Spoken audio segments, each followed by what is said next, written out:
Welcome. My name is Paula Fisher, and I am the worship associate today. We welcome everyone, whether this is your first time here or whether you've been coming for many, many years and your ancestors were here in 1717 when the church was founded. Today we have a guest speaker, Danielle de Bona. Our minister, Emily, is on vacation this week.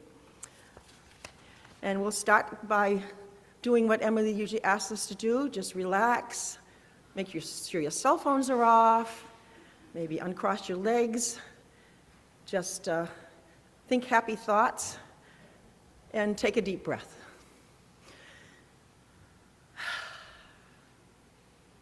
I know that's going to help me be calm being the worship associate today. The Reverend Danielle de Bona has served Unitarian Universalism for over 30 years and is the 2018 recipient of the Award for Distinguished Service to the Cause of Unitarian Universalism and the 2004 recipient of the Melvin Hoover Beloved Community Award for Outstanding Service to Communities of Color in Unitarian Universalism. Reverend de Bona received an honorary Doctor of Divinity degree from Meadville Lombard Theological School in 2020 and was named Emerita Chaplain of DRUUMM, which I'm going to make sure that she tells us exactly what that stands for, in 2025. She served for 25 years as a hospice and hospital palliative medicine chaplain. Danielle is trying out retirement for the third time. She has served as a member of the Unitarian Universalist Nominating Committee, the UU Women's Federation Board, and the Board of the Church of the Larger Fellowship. She previously provided ARAOMC support to the General Assembly, GA, I got that one, General Assembly, Planning Committee. Reverend de Bona is the former president and vice president of the Diverse and Revolutionary Unitarian Universalist Multicultural Ministries and Service Committee Nominating Committee. Danielle is also a chaplain to the UU Board of Trustees. In her retirement, she trains and shows her dogs and had the honor of showing Rosie, Grand Champion Blue Ridge Vista Sendes, and Atis, Blue Ridge Vista Atis, at the Thanksgiving National Dog Show in Philadelphia and Westminster in Manhattan. She is now training her new puppy, Pastore, for showing.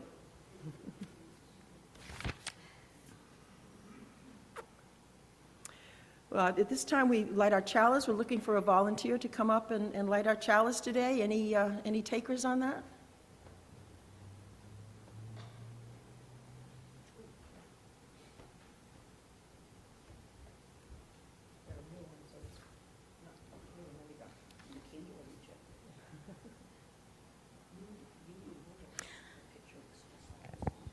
For the gift of this day and for our community of spiritual nurture and compassion, we give thanks.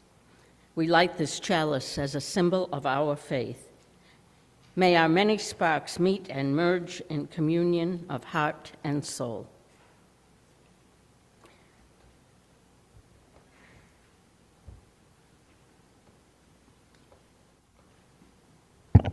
There we go.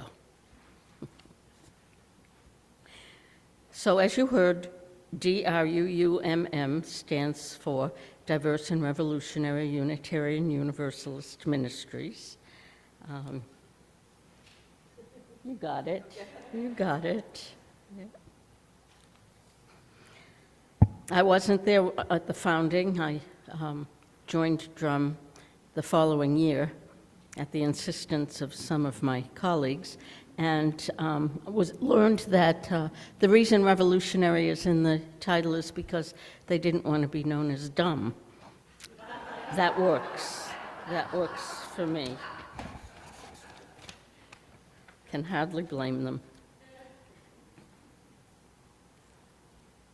Our opening words today are written by Shari Woodbury. Whether by habit or out of need, whether in body or through cyberspace, you enter this sanctuary, light shining sky inside, open space for hearts and minds.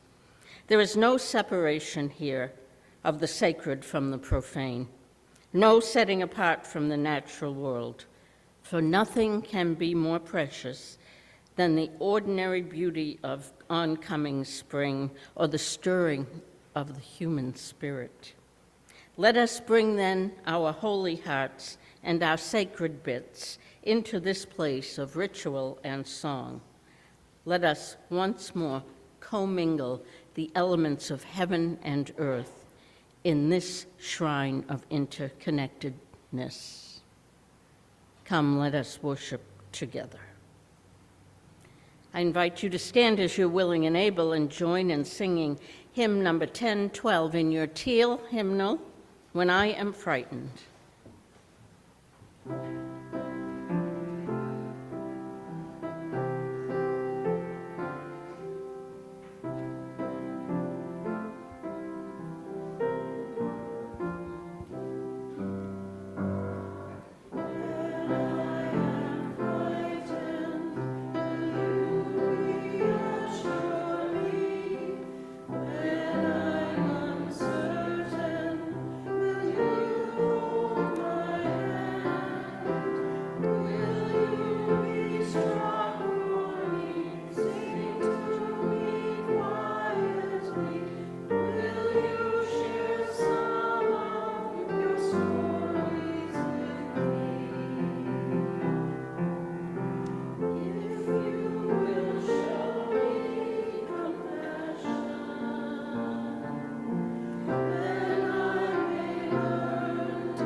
Will you please join me in a time of prayer and meditation?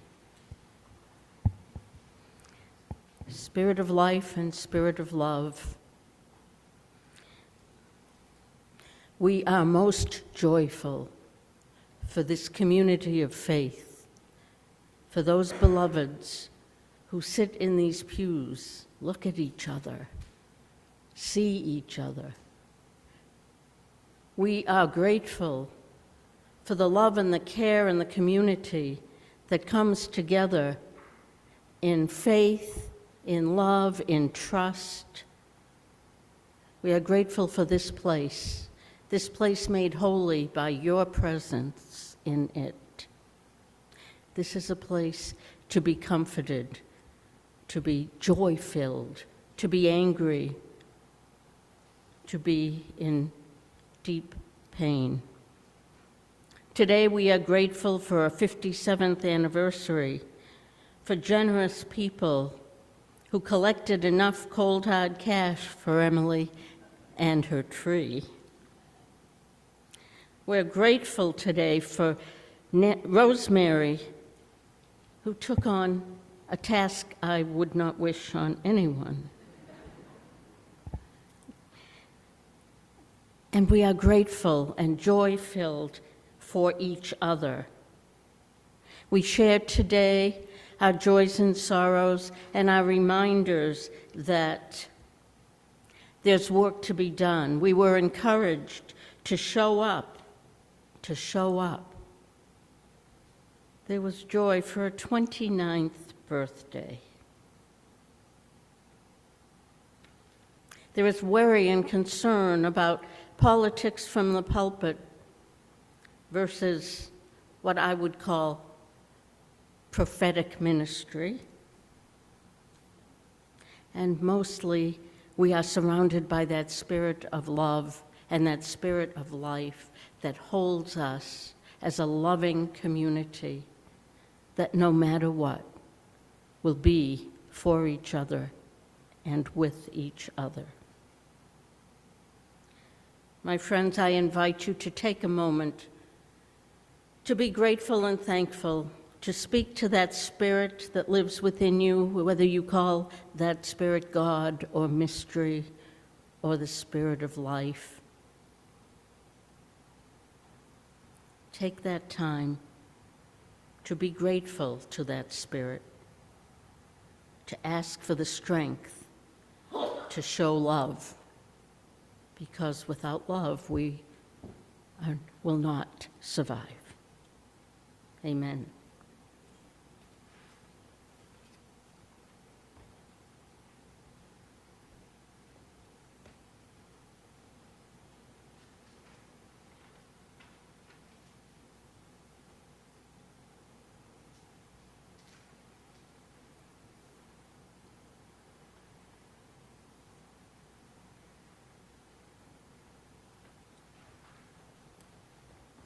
And now, once again, we will sing Voice Still and Small. If you don't have a card in your pew, the number in the hymnal is 391.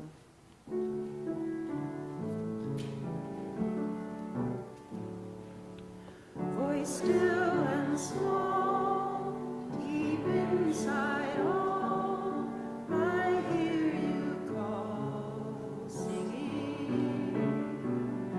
In storm and rain, sorrow and pain, still you remain, singing. Calming my fears, quenching my tears, through all the years, singing. When we give from the heart. Today's choir presentation will be You'll Never Walk Alone by Rogers and Hammerstein. Please give as you are able.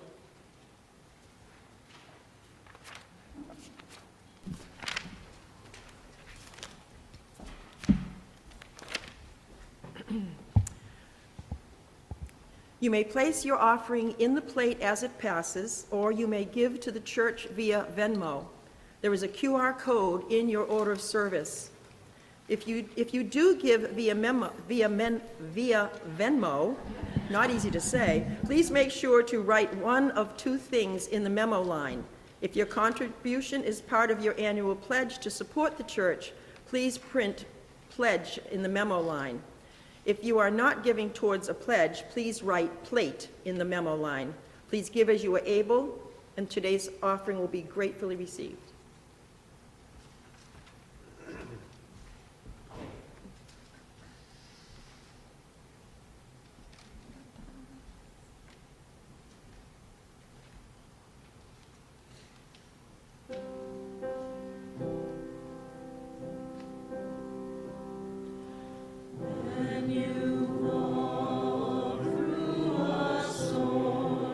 Hold your head up.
Today's reading is entitled Hopelessness in Bad Times by Howard Zen.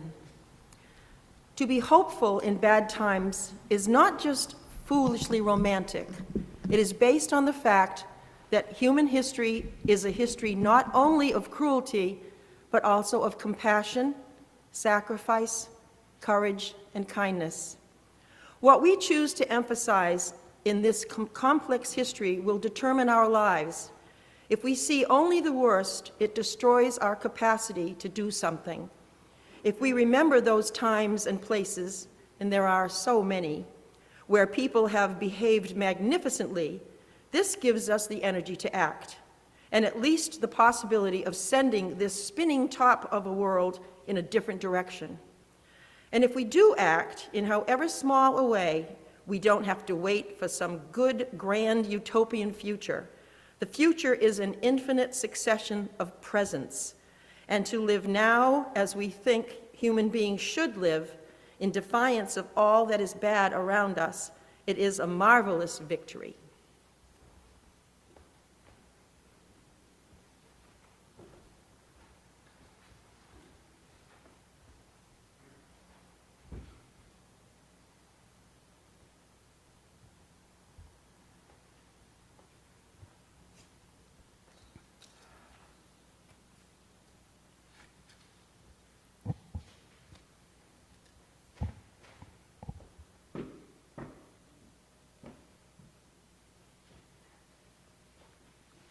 If you're wondering, I have a stool, and it has to be just right, or I could fall off.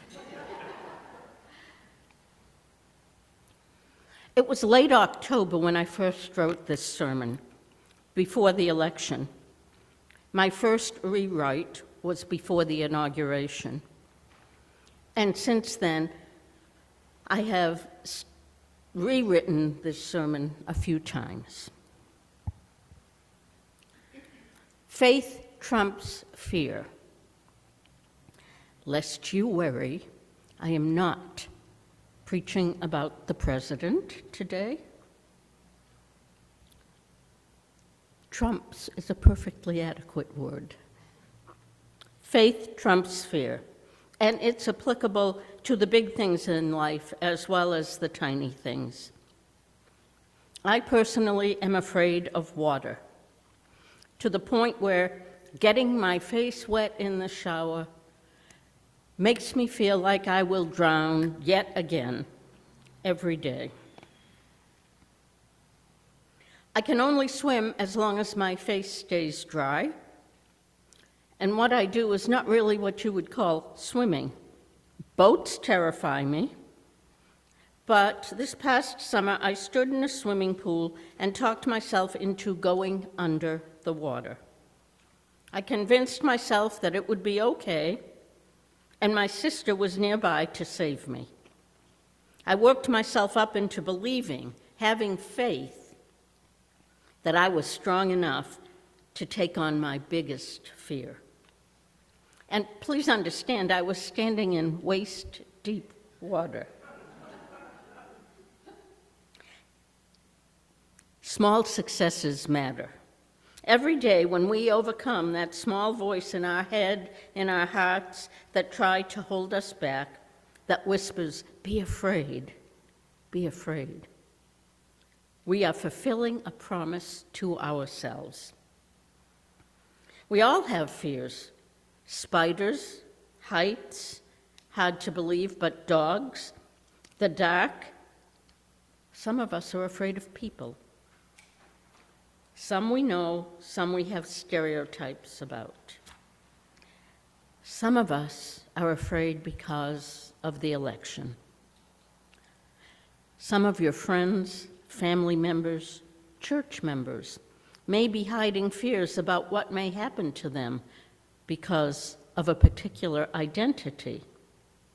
I have trans friends and colleagues who truly believe they are no longer safe in the United States and have renewed their passports and have a plan if needed. This sounds unbelievable to most of us who are safe in our lives and our communities. Although I am biracial, I pass for white, and I know that I am safe and privileged. However, I am an old lady. You should hear the conversations at the senior center. Can I get an amen? Amen. I know that I'm not the only person in this sanctuary who hangs out at the senior center. Panic. So many conversations are in panic mode. People wonder if they will lose their Social Security and then their Medicare, and ultimately their housing, their food supply, and their lives. I have some of those fears. I wouldn't be surprised if some people sitting here today have some of those fears. Some of my Latinx friends and colleagues believe they could be swept up and locked up because of the way they look, Hispanic, even though they are citizens, and we have come to see that happen. Local news reports ICE visits to ethnic restaurants in the Boston area, just browsing, just fishing. In one report, the owner of a small ethnic restaurant has seen a significant drop in customers because of fear. Some are afraid that their food will no longer be safe because of cutbacks in the FDA and other areas of government. But faith trumps fear. The first time I spoke these words, I saw surprise, astonishment, disbelief. And yet, here we are, watching this happen before our very eyes. And I believe that we, you and I, Unitarian Universalists across this land, will encounter people who do have significant fears, especially in our churches, right here, right now, right in this place. And as people of faith, we are called to be present and supportive. As people of faith, we are called. It is a calling of our faith to be present and supportive of each other and of those we call other. A couple of months ago, I preached in a UU church north of Boston. I was amazed at the number of people in the congregation that Sunday morning, especially because their minister was on sabbatical, and I'd never preached there before. When I asked a board member if the church was always this full, she said yes, since the election. Have you seen new faces in this congregation since the election? I see some heads nodding yes. I have asked that question in most churches on the South Shore, and I have got the same response. Yes, people are afraid, and people are searching for a place where they can feel safe, heard, loved. Again, this is not who you voted for. Trust me when I say, I don't care. Frankly, Scarlett, I don't care. This is not, I am not here to demonize you or your candidates. I am here to pastor to this gathered community. This is my call to this congregation and Unitarian Universalists to recognize your fear about the future, whatever it is, connected to the elections or not, and call upon your faith to be strong and brave in the face of your neighbors' and strangers' fears. I always come back to faith, the strength of our faith, the power of our faith, the long-standing love of others, of Unitarian Universalism. And Pollyanna-ish as it sounds, I believe that faith will always save the day.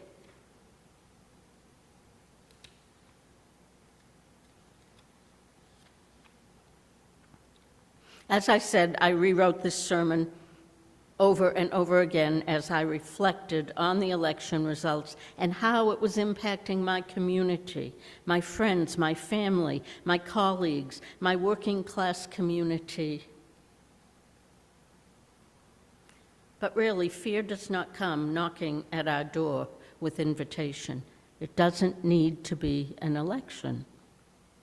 During my 25 years as a hospice and hospital chaplain, I encountered fear every single day. Most of my patients and families were people of faith. They were still afraid.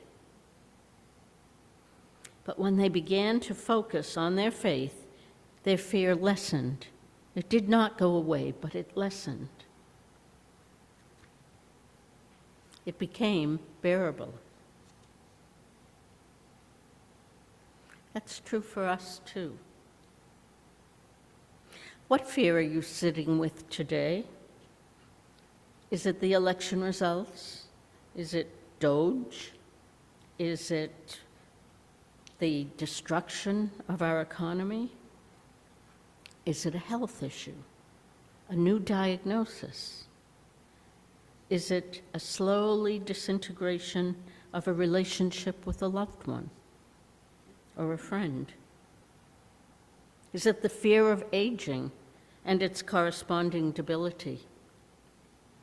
Is it something else that lives deep in your belly and can't be explained?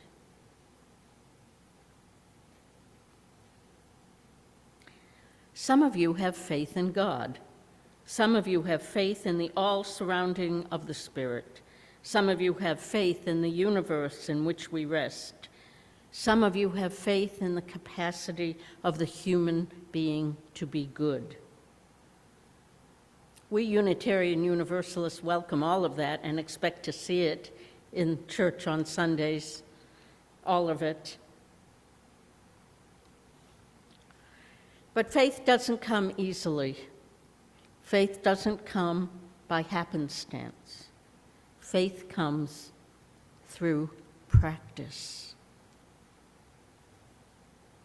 And without faith, how can we truly trust? And how can we truly love? And what a fearful place that would be.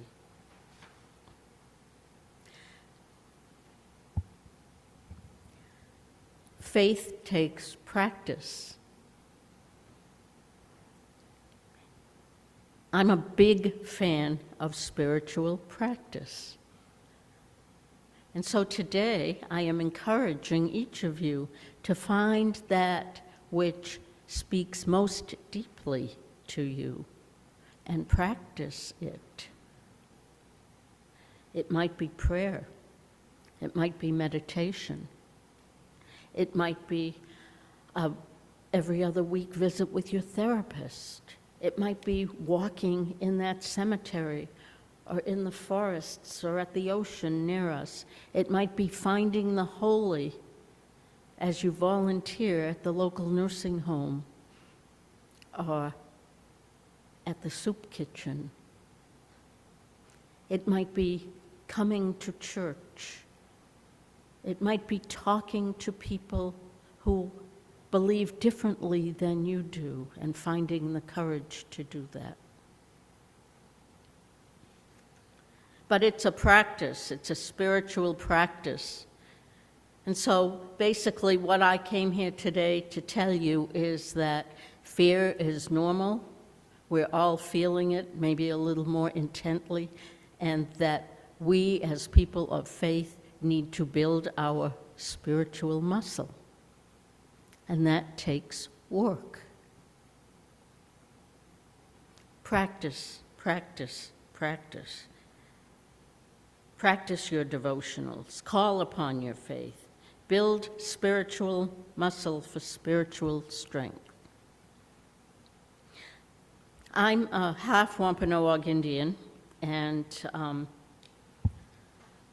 one of the things that I have been practicing for my spiritual well-being is to go to the east first thing in the morning to be thankful and grateful for the fact that I am still vertical. It is such a practice that when it's rainy like today, I just don't bother. Or when I'm rushing in the morning and forget to do it first thing and don't realize it till that night, I chastise myself. But I remember, and I want you to remember, spiritual practice, 2 words, practice. It doesn't have to be perfect, but it's the only way for each of us to find strength to get through difficult times. And for most of us, I would guess that we are in difficult times, and that whatever our fears were, we have new fears.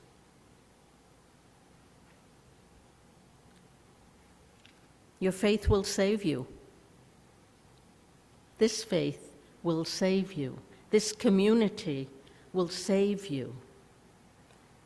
Have faith, my friends. Live your faith without fear in this scary world. Know that you are not alone.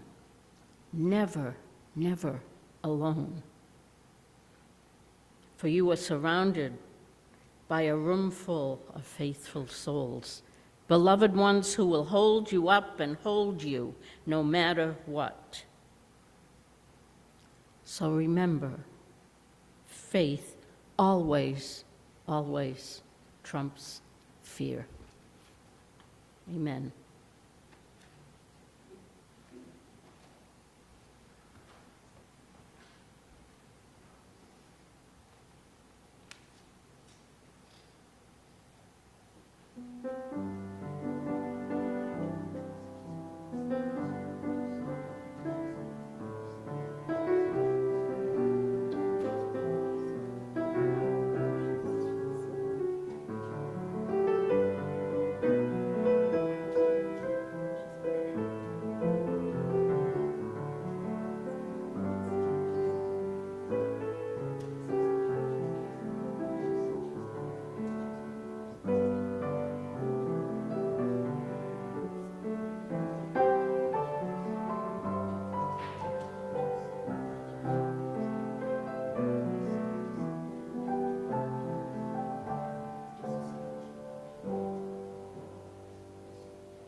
If you're visiting us today, we invite you to join us after the service for a coffee hour across the street in the Beale House, this right next to the parking lot across the street. Please be sure to check out the info island, the welcome table over there, and to sign up for our newsletter and learn more about who we are.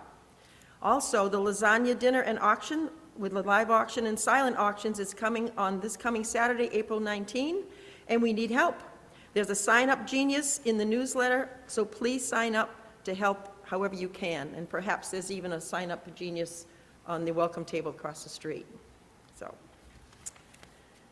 and now our closing hymn is number 168, One More Step in the Gray Hymnal.